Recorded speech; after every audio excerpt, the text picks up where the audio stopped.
Turn c-betting is a lot more sensitive than flop c-betting in terms of the EV you can gain or lose, so it's important to have a good framework for thinking about these spots. So in this video, I'll go through 5 hands I played recently where I c-bet the turn. I'll go through each of them in the DriveHUD replayer first, and then dive into them in GTO Wizard to see what the solver thinks and to sort of refine how we think about turn barreling. And as we go, I want to consistently focus on a few key questions. Who is this turn card good for? What should our size and frequency be? And what should our value range and bluffing ranges look like? So let's just get into the first hand. Here we're in the button with 9-7 suited, and we open to 2.5x, and the big blind defends. Flop is Jack 10-3 two-tone. I'm just going B25 with range here, and my opponent called. Turn is the king of clubs, and our opponent checks to us again. This is a little bit of a unique spot because usually after we bet the flop and there's a straight draw possible and the straight completes on the turn, we want to use a B67 size for our turn c-bet size. We don't want to go super big because our opponent is going to have plenty of straights in range, but we can still go, somewhat large and somewhat polar. However, this is a spot where even though out of position check called on the straight draw board and the straight completed on the turn, they actually never have the nuts here because they would have 3-bet ace-queen pre, and we of course still have all of the ace-queen combos in our range. So I decided to size up a little bit from B67 to B100. So I just c-bet for pot here. And I decided to include this combo. Blocking queen 9 and having the gut shot and not having hearts is kind of nice as well. Just because we unblock some backdoor flush draw, flop calls, and turn folds. So I think in game I decided to just bet this combo pure for pot. And sort of real quick sidebar, I am going to simplify to having one size in any given turn spot with our c-betting range. We don't lose much EV, if any, by doing this in the vast majority of situations. And it's obviously much simpler to implement than juggling multiple turn sizes. So yeah, again, I chose B100 for my turn size in this hand, and my opponent called again. And we get 5 of spades river. Even though I am going to primarily focus on turn c-bet spots in this video, I do think it's worth thinking about and studying the entire hand. So in this spot, I decided after my opponent checks again that my 2 sizes here are pot and jam, with a pretty high preference for pot since the jam is so big and we have way more value combos that want to go in the smaller size. And I thought this combo usually wanted to bluff. And since I'm never going to have any non-spade combo in my jamming range, I decided to bet this for pot again on river, and my opponent folded. Let's take a look at this hand in the solver to see what's going on. Okay, so we bet range and opponent calls, and again the turn is the king of clubs, and big blind's not going to have any leads here. And okay, if we look at what our best turn c-bet size is, it is B100. Again, basically because we are uncapped and our opponent is capped, but not so much so that we necessarily want an overbetting range here. And we still have plenty of king X that kind of want to bet for value here. I think, yeah, B100 makes a lot of sense. And at a pretty high frequency too, we're barreling like 65% of the time. If we look at our 9-7 suited combos, I thought that we might want to give up hearts some of the times, but it looks like we pretty much just pure bet all of them. And another thing I like to do when kind of looking at spots like this is kind of first look at bottom of value range. So it does look like even King Deuce likes to bet for B100 here, which makes sense because there's so many Jack X and 10X plus gut shots and flush draws in our opponent's range. And if we look at where our bluffs are coming from, it's going to be a lot of these kind of weaker ace X hands. It's going to be a ton of queen X suiteds and kind of just queen X in general that do not have a pair. And the 9X that we get here with, again without a pair, is pretty much going to pure barrel as well. So yeah, I think this range is pretty intuitive and obviously pretty polar. We're checking back a lot of our 10X and our pocket pairs between the 5 and the 10. Interestingly, we start to kind of pure bet 4s. and bet some deuces with a spade as well. And yeah, it looks like we can kind of just mix in a good amount of air here. We can obviously barrel some flush draws, but even just 8-5 of hearts goes for it sometimes. And presumably, yeah, the Jack X that does bet also has a flush draw because those just have enough equity to keep barreling. So even though I got the size and my combo correct, I probably was not barreling enough of these kind of 7 high combos, probably not quite as many ace-X that the solver likes to barrel. So definitely good to take a look at this spot and internalize some of these strategies. And let's take a look at how the river plays after we do go B100 and our opponent calls. Again, the river was the 5 of spades in this hand, and opponent checks to us again. This is a somewhat interesting output. It looks like the solver wants us to play a B100 and a B150. In practice, I think these are too close together to be worth splitting, so probably we can use one size of like B110 or something like that. However, I'm going to see if it does like any jams if we remove B150, and if our pot share changes from 47.4 with the strategy that I was implementing here. So our pot share actually goes up slightly, small enough for it to kind of be solver noise, but considering this was sort of the strategy that I was planning on playing, I think it's obviously perfectly fine. And yeah, the only combos that ever like to jam are obviously the nut flushes and some occasional nut flush blocker combos that we get here with. So that certainly makes sense. And if we take a look at our combo 9-7, it looks like it wants to bet a fair amount of the time, about half the time. So probably was slightly overdoing it here. But again, since we're trying to focus on turns here, let's move on to the next hand. Okay, here's another one where we open the button. Here we have 10-8 offsuit and the big blind calls. This is a flop where at this stack depth, 61 bigs on the flop, I'm just going to play B25 with range. If we were 100 bigs deep, I think incorporating an overbet with our flop sizing is a good strategy. But again, since we're a little bit shallower here, I decide to just go B25 and my opponent calls. And turn is 4 of clubs and my opponent checks to me again. Here I think it's very clear that we have a strong range advantage. Neither of us is going to have 5-3 offsuit in range. We are going to have 5-3 suited pure. However, my opponent probably does not have 5-3 suited pure because they are going to be raising a lot of those combos against the B25 on the flop. And so even though straights are not a big part of either player's range at all, we do have more of them. And of course we have the aces, the kings, the ace king, and so on. So I thought because we have such a huge nut range advantage and kind of a lot of those combos that want a lot of money to go in the pot, I decided to go for a 2E overbet size here with my c-bet range. And I decided to sometimes include 10-8 offsuit with a club in my overbetting range. So I went for it this time and my opponent folded. One thing that's worth noting about our suit selection, let's say with 10-8, is that I do think the best suit combo would be a diamond and a club, because a club is obviously nice because we block continues with our opponent's flush draws, and we potentially have a future flush blocker if our opponent calls and the river is a club. But having a diamond is nice as well, because when we go B25 and our opponent calls, a lot of the stuff that they will call flop and fold turn with is again going to be those backdoor flush draws, so the hearts, the spades, and the clubs. And so having a diamond is nice because it unblocks those combos. And so I think how I chose to play here was like pure bet 10-8 off with diamond club and maybe roll for the 10-8 offs with just a club.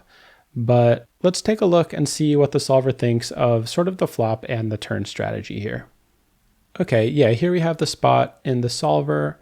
We are going B25 at a pretty high frequency, and we can see that 10-8 usually gets in there. So we do bet and they call, and the turn was the 4 of clubs. Opponent checks to us again, and yeah, it looks like indeed our best turn c-bet size is 123% pot, which I think is 2E here. Let's first take a look at sort of bottom of value range. It looks like ace-9 off is getting in there pretty pure. We are more inclined to check back when we have the ace of clubs. just because when we unblock the ace of clubs, we can push equity against more combos. And it looks like some ace 8, ace 7 with the flush draw gets in there for value as well. And a ton of these suited 5x as well. And then obviously we can get here with some flush draws too. And so flush draws choose to pretty often barrel, obviously checking back some of the time. Let's finally take a look at some of the offsuit stuff. It looks like, yeah, some of these gut shots with a club are usually going to be barreling. I think that's a pretty simple heuristic. You can kind of check back these like queen 10, jack 10 combos with no club, but barrel with a club. And if we take a look at our specific combo, 10-8, yeah, it does indeed look like diamond club is by far the highest frequency bet. And it also looks like 10-8 with a club gets in there sometimes. So I did roll for a bet here. I wasn't sure about it, which is why I tagged the hand. But yeah, I think we've pretty much covered the betting range here. So let's move on to the next hand. Okay, here we have 4-3 offsuit in the big blind. The small blind limps, and I decide to ISO to 4x here. This is a spot where I want a pretty polar raising range, and so I'm going to be checking back a lot of suited stuff, except for the very best stuff and the very worst stuff, and mixing raises with a lot of the offsuit stuff. So I choose to usually raise this combo, and my opponent called.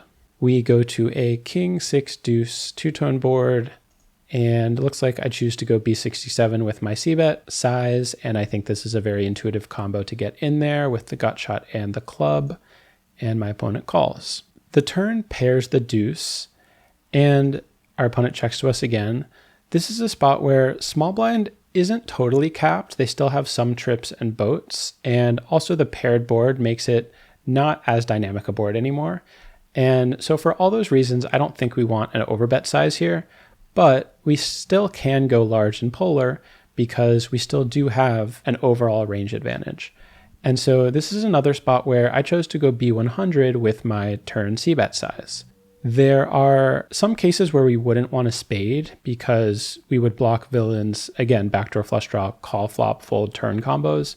But here I don't think that's relevant for a couple of reasons. A, we bet bigger on the flop, and so they have fewer of those sort of backdoor combos. And B, whatever backdoor combos they were calling flop with are not going to have a 3 in them, except for possibly ace 3 of spades, I guess. But yeah, I think my 3 of spades is pretty irrelevant here. However, my 4 of clubs is relevant, and the fact that we have still a gut shot, so we have equity when called, and yeah, decided to go B100 here, and my opponent called again. I think we can probably just play one size of jam here. Since it's blind versus blind and ranges are so wide, we can be jamming a lot of just king X and probably get called by some combos like queen 6 of hearts some of the time or something like that. So yeah, I kind of just decided on jam as my river size and chose to include this combo this time. And my opponent folded again. So let's see what the solver thinks. Okay, so here again, we have this blind versus blind spot where we raise the big blind pre. We can see that in theory, we do usually have 4-3 offsuit preflop, and it chooses to usually bet for b67 on the flop. So we go for the bet and we get a call, and turn is the deuce of diamonds. And yeah, it looks like we do get, let's just call it b100 here for our turn c-bet size. Again, I think that makes a lot of sense for sort of the reasons that I mentioned. And again, let's sort of take a look at value range. It's going to be king jack as bottom, it looks like, which is another thing that sort of drives our turn size. Like, what is the worst hand we kind of want to bet for value? And when it's something as strong as something like king jack on this board, king jack is certainly happy to get a full pot size bet in. And let's take a look at our combo. We had 4-3 off, which looks like it pretty much, yeah, just pure barrels the turn. If we take a look at where some of our other bluffs are coming from, they are often going to have a high club. So it looks like jack 7 off with the jack of clubs gets in there pretty frequently. We're not going to have it a ton because sometimes we check back pre, sometimes we check back flop. But yeah, when we do, we can kind of barrel with it. Pretty much all the gut shots make sense. And then the flush draws obviously make sense as well. And then, yeah, just some of this air that does in fact unblock spades. It does look like, yeah, 8-7 of spades is pure calling the flop. And so when we look at our like 7x and 8x turn barreling range, we do want to unblock those 8-7 of spades combos, for instance, which I think is more relevant than the 3 here. Because again, as we can see, like 5-3 with or without a spade, 4-3 with or without a spade can kind of keep barreling. So all that makes sense. So we go for the bet and they call. And the river was the 9 of spades. Just real quick, let's take a look at our strategy here. Okay, we do pretty much just get an all-in size. It looks like, yeah, 4-3 gets in there. Again, I had club spade, so perfectly fine to jam that combo. And here, even king jack offsuit, often jam for value. King queen is just going to be a pure jam. Obviously anything better as well.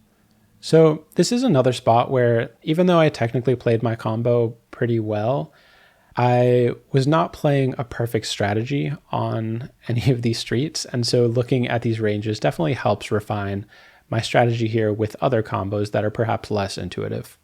And I have 2 more hands for us to look at. So let's take a look at the next one.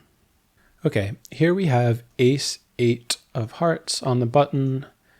And we raise to 3x and big blind calls. We flop queen 9-3 with the nut flush draw. And I choose to go b40 on this board, and my opponent calls. And the turn is the jack of hearts, and my opponent checks to us again. This is a spot where, since a straight completed that my opponent can certainly have in range, I think my opponent has plenty of king 10s pre and is going to sometimes check raise flop, but often call. And they're going to have plenty of flushes in range as well. I decided to size down with my c-betting range here. And obviously I want to include the ace high flush. And so here I chose to go b40 with my turn c-bet, and opponent called, and river pairs the queen. This is a spot where I think I decided to go pot and jam again with my bets. And I decided to include this combo in the pot size, and my opponent folded. Let's take a look at GTO Wizard. So again, we are button versus big blind. We decide to go b40. Ace 8 of hearts is pretty much a pure bet here. So we bet and my opponent calls. Again, turn is the jack of hearts. And opponent checks to us again. It looks like the size that the solver actually prefers here is b67. The first thing I like to do in this situation, which maybe you've noticed if you've watched any of my videos before, is see how our pot share changes if we change our strategy to how I'm actually playing. Because if it doesn't change, then I feel like there's no reason for me to change the strategy that makes sense to me. So currently our pot share is 49.8. And if we go b40 with our c-bet range instead of b67, it actually goes up 0.1%.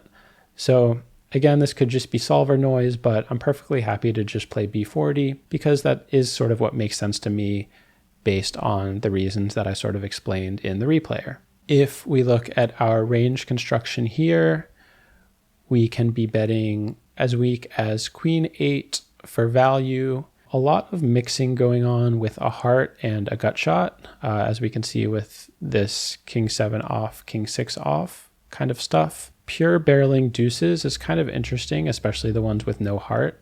This is something that happens pretty commonly. And of course, if we look at our combo, ace 8 of hearts, it actually sometimes chooses to check back. So obviously it looks like we're usually betting with it, but we can certainly check back. This is probably partly because we don't necessarily lose much value against super strong stuff. So for instance, let's say my opponent has a flush and the river's a blank. All the money is going to go in one way or another. Similarly, if my opponent has king 10, probably all the money is going to go in on the river one way or another. So obviously not a mistake to bet, but should probably be mixing in a bit more checking. However, it looks like most of our flushes greatly prefer to just bet on the turn. And if we look for some of our other bluffs, it looks like a lot of 10x are mixing and a fair amount of ace x with a heart. Even ace 6 offsuit with the 6 of hearts gets in there a good amount. That's one that wouldn't necessarily be intuitive to me, I feel like. Yeah, basically any ace-x with a heart. And so one heuristic that we can kind of pull here is that when there is a flush possible on the board and we're trying to construct our bluffing range, we are just going to do a lot of mixing with offsuit combos that block that flush. And let's take a look at how river plays after we do go b40 and get a call. Okay, so here it looks like solver wants to give us 3 sizes. Again, just real quick, let's take a look and see if our pot share changes if we only play pot and jam. So currently it's 49.4.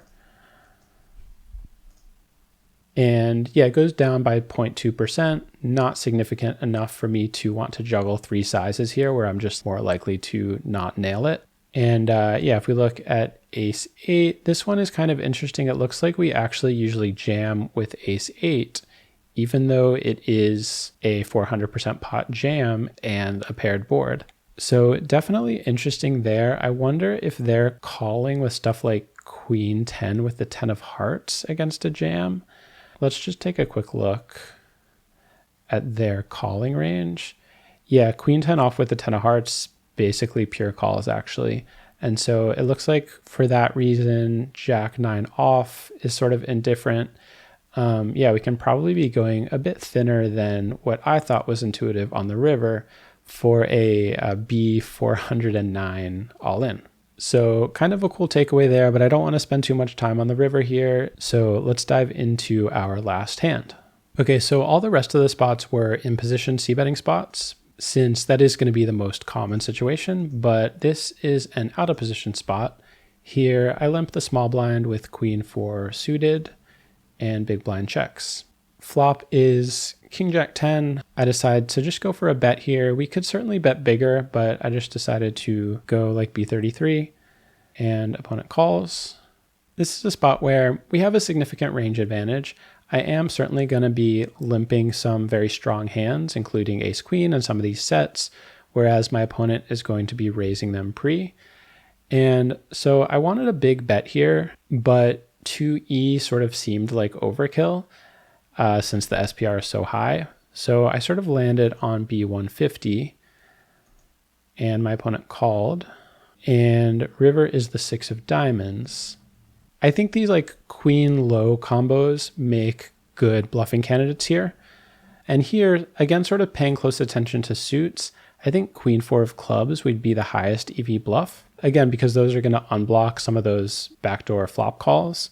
So sort of what I chose to do here is include queen 4 of clubs in my small bet range and queen 4 of diamonds in my jamming range sometimes. Having a jamming range is important here because in position is super capped. They're not going to have queen 9 offsuit much, and they don't have 10s plus ever, just because they're going to raise pre with pocket 10s, pocket jacks, pocket kings, ace queen. So sort of what's interesting here is that pocket 10s is effectively the nuts. If our opponent never has better than 10s, then that means when we have 10s, it's effectively the nuts. And so sort of jamming 10s is nice because we can get called by some like queen jack and some 2 pair. So since we have such a wide jamming range for value, we need to put a bunch of bluffs in there too. And so I think that, again, these sort of queen low combos very naturally get in there. So yep, chose to go all in and my opponent folded. Let's take a look at this one in Wizard and maybe even dive in a bit and see how our turn c-bet size would be different on other turn cards. Because I think that is one reason I tagged this hand. I was sort of curious about that. And of course, I was not confident in my B150 size either. So let's take a look. Okay, so here's the flop. Again, it's a limped pot. So we go for a bet and opponent calls and turns the 5 of hearts. And okay, so it looks like our optimal turn c-bet size is just b67. I think the main thing I was missing here is that we still just have so much king x that wants to bet again for value. And probably when we go like b150, we don't necessarily want to put money in the pot with these combos. I am sort of curious again to see how our pot share changes. So currently it's 47.5. If we use a B150 size, it goes down to 47.3. So actually not a big deal at all. So yeah, you can kind of play the spot however you want, as long as you try to get your frequency and combo selection appropriate for whatever size you've chosen. So yeah, if B67 makes more sense to you, definitely use that. And it does look like when we do choose sort of a larger and more polar size, we do want to be checking these weaker King X, but there's nothing wrong with checking those and just playing polar. If we look at what does get in this size for value, King 9 really likes betting, and that sort of seems to be the bottom of our value range. We can continue barreling with a lot of these Queen X combos, a lot of these weaker flush draws that we get here with 9-8 and 9-7 off pretty pure. Those obviously block the relatively few Queen 9 combos our opponent can have, and of course they have equity with the straight draw. So yeah, sometimes these larger bet sizes are actually easier to implement than the smaller and slightly more mergy ones. And in addition to that, opponents often play worse against them because they're less studied against them. So sort of the more I think about it here, the more I do like a B150. Again, there's multiple styles you can still use successfully in poker today. And this is just sort of proof of that. The fact that the EVs of a B67 strategy and a B150 strategy are basically identical. Personally, I'm going to play B150 here. And let's take a look at how river plays after a call and a 6 of diamonds river. So yeah, here it looks like we want a small size and a jam. Let's kind of look at pocket tens because that is what intuitively made sense to me as the nuts and wanting to often jam. It looks like they pretty evenly split, maybe with a slight preference for jamming. And then obviously all of our ace queen and queen nines can pretty much pure get in there as a jam for value. If we take a look at our bluffs, yeah, sort of these queen low combos, unblocking hearts is pretty important just because our opponent can get here with missed hearts that we want to fold. And so it doesn't look like we have a huge preference for what suit goes into what size. So probably just rolling for this is fine. But for the most part, these combos mostly bet, again, as long as they do not have hearts. It looks like the hearts combos that we can bluff with are specifically the 9x because again, they block the queen 9 and I guess some of the 8-4, 8-3, 8 deuce. So yeah, I think all this makes sense and a pretty interesting spot to look at. Again, one thing I did want to take a look at is maybe how our turn strategy changes if the turn is a significantly texture shifting card, because in general, our in position c-bet sizes can be anywhere from B40 to a 2E size, which can be, as big as 250% pot or something like that. But out of position, we can often size down to B25 on certain texture shifting cards, and B40 can be a more common size out of position than in position as our turn c-bet size as well, again on sort of cards that somewhat favor position. So let's say instead of the 5, we get an ace. Yeah, this is a card that favors position just because we are betting a ton of stuff on the flop, but our opponent is obviously folding some weak stuff on the flop, but pure continuing with all of their queen X. And so on the ace turn, big blind is going to have a range advantage here. And so we should be sizing down with our c-bet size and, not betting at a super high frequency either. So I think that's an important mechanic that's going on. Just sort of curious if the same thing applies on the 9. So on the 9, it doesn't apply as much. The main reason for this is that we still have ace queen and our opponent doesn't. And so even though here our opponent is going to have an overall straight advantage, we still do have the nut advantage. And so there's kind of competing forces at work here. On one hand, we want to size down because in position has more straights, but on the other hand, we are still technically uncapped while they are capped. And so it looks like landing on B40 is how we sort of balance that out. So plenty of cool stuff to think about.